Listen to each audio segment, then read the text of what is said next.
Hey Dylan, just how big was the play to Jacory? I think you guys had 25 plays for 19 yards before that play. Kind of broke the game open. Yeah, we were struggling. I mean, hats off to them, but also we were killing ourselves. So we don't know what that is, but we'll go in tomorrow and figure it out. But, it's a lot of games like that in the past have not gone our way. So for us to kind of make the plays towards the end down the stretch to win the football game is encouraging for us. So we're proud of that. But, yeah, that was a big play. Luke did a great job, kicked his guy out. We actually wanted him to be inside, but he was outside, and it was just time to make a play, so we did. What happened on that play from your perspective that allowed you to buy some time, step up in the pocket and make that throw in some situations where it looked like earlier in the game things were breaking down and not working out? Yeah, it was the way the play was designed. It was a sprint out.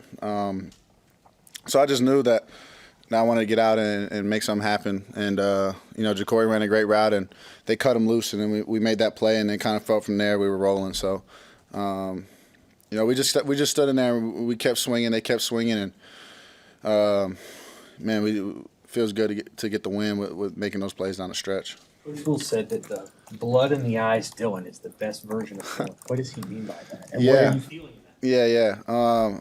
Well, he came over to me in the middle of the game and was like, "This is me and you," and that struck me. And then we went out there and scored, and he was just trying to tell me to take my energy because I was juiced up to the team and everybody. So, what I told him, I said, "Coach, I don't know if I can say this, so I won't say it, but I said, I got blood in my eyes, like we're going to win this football game, and I wasn't going to let it slip away." And so, it's something you train for in the whole offseason. You wait for a moment like that, so you got to jump on it when you get it.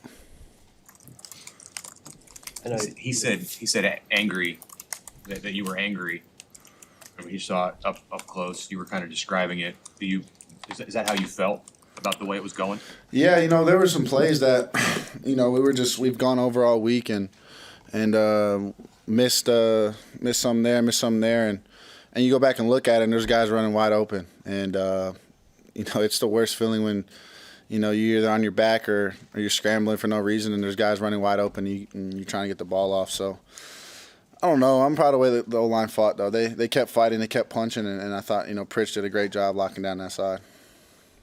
I know you don't want to make excuses, but how did the wind factor into the?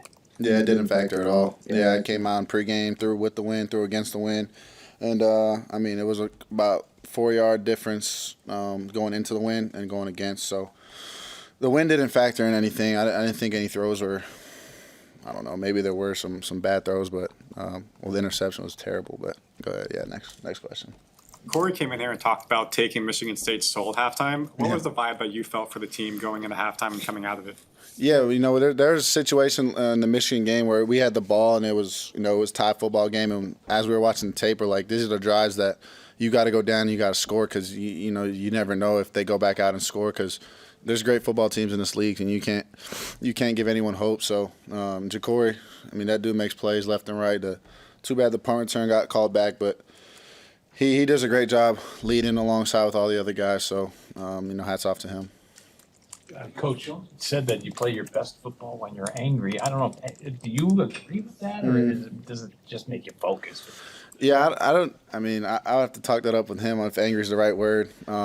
It'd be more just zoned in. I was in the zone, even though the game may have not shown that, but just super focused and nothing really fazed our offense on what was going on. There was things not going our way, and I'm just super proud of the way we stuck together because we knew we were going to keep punching, they were going to punch, and eventually someone's going to have to be knocked out. And, my man Zay didn't have a shoe on, and we threw the knockout blow, so that was a big one for us. Yeah, you did mention, Coach mentioned that last year kind of reminded him of the UCLA games. 100%. Yeah, and last year obviously didn't turn out the way today did. What's changed? What has grown?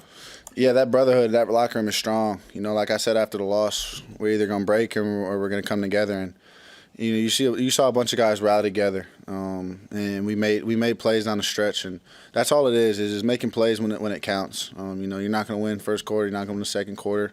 We knew they were going to be a third quarter team, so we just had to withstand the storm, and we came out on the end, and I thought our pass rush and our D line they got a lot of hate, which is unfortunate, but I thought they rushed the passer tremendously well, and our DBs and then linebackers covered. So they gave us a shot to win, and our guys made plays. When you guys can force 3 turnovers and then special teams can have the impact they had, how much easier does that make your day and take some of the pressure off of you? It's important. And special teams can tilt a game, and you've seen it today. It got us a score.